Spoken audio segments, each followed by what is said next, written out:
கர்த்தருடைய பரிசுத்த நாமத்துக்கு ஸ்தோத்திரம் உண்டாவதாக. Happy mother's day. சந்தோஷமான தாய்மார்கள் தின வாழ்த்துக்கள்.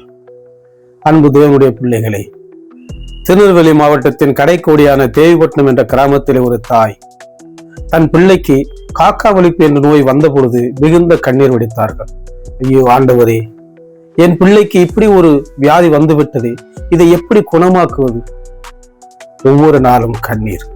அந்த பையனுக்கு 10 வயது நிரம்பி அந்த பையனுக்கு அப்படி ஒரு வியாதி வந்த பொழுது அவருடைய உடன் பிறந்தவர்கள், ஐயோ என் அண்ணனுக்கு இப்படி ஒரு வியாதி வந்து விட்டதே, ஐயோ என் தம்பிக்கு இப்படி ஒரு வியாதி வந்து விட்டதே என்று கண் கலங்கினார்கள். பிரியமானவர்களே, அந்த தாய் எப்படியாவது என் பிள்ளை குணமாக வேண்டும் என்று கர்த்தரிடத்திலே கண்ணீர் வடித்தார்கள். அந்த பையனுக்கு வந்தது போலவே அதே கிராமத்திலே இன்னும் 4-5 பேர்களுக்கு இந்த காக்கா வலிப்பு நோய் வந்தது. இந்த காக்கா வலிப்பு வந்த அவர்களை தனியாக எங்கும் அனுப்ப முடியாது. எப்பொழுது அது வரும் என்று தெரியாது. தண்ணீரை குளித்துக் கொண்டிருந்தால் அப்படியே மூழ்கி சாக வேண்டியதான். ரோட்டிலே சென்று கொண்டிருந்தால் அப்படியே கீழே விழுந்து விடுவார்கள். மிகுந்த கொடுமை, மிக கொடுமையான ஒரு வியாதி. எதிரிக்கு கூட இப்படி ஒரு வியாதி வரக்கூடாது. அப்பொழுது மதுரையிலே துதி என்ற பெயரிலே போதகர் சங்கர் அவர்கள் ஊழியம் செய்து கொண்டிருந்தார்கள்.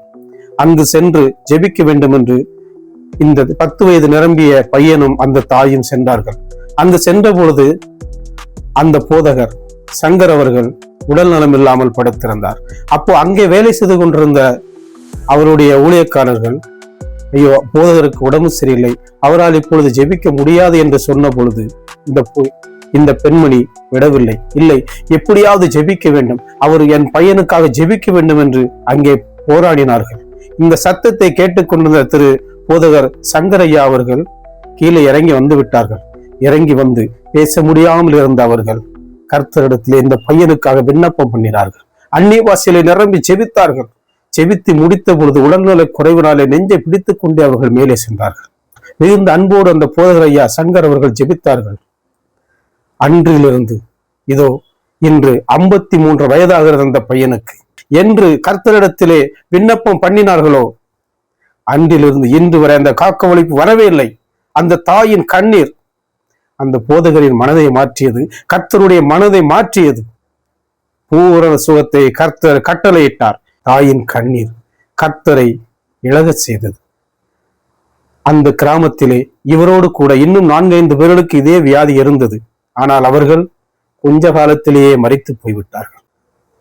ஆனால் அந்த தாய் விடவில்லை. எப்படியாவது என் பிள்ளை சுகமாக வேண்டும், கர்த்தரிடத்தில் நான் தயை பெறுவேன் என்று கண்ணீரோடு கூட மதுரைக்கு வந்தார்கள். ஜெபித்து கர்த்தரிடத்தில் அற்புத சுகத்தை பெற்றுக் கொண்டார்கள். அந்த தாயின் அன்பு இந்த தாய்மார்கள் தினமாக கொண்டாடப்படுகிறது. கர்த்தர் நமக்கு கொடுத்த ஒரு அற்புதம் தாய். எந்த சூழ்நிலையிலும் அவர்களை கண்கலங்க வைத்து விடாதீர்கள். பிரியமானவர்களே, இன்று தாய்மார்கள் தினம். உங்கள் தாய்க்கு வாழ்த்துக்களை சொல்லுங்கள். கர்த்தர் உங்களை ஆசீர்வதிப்பாராக.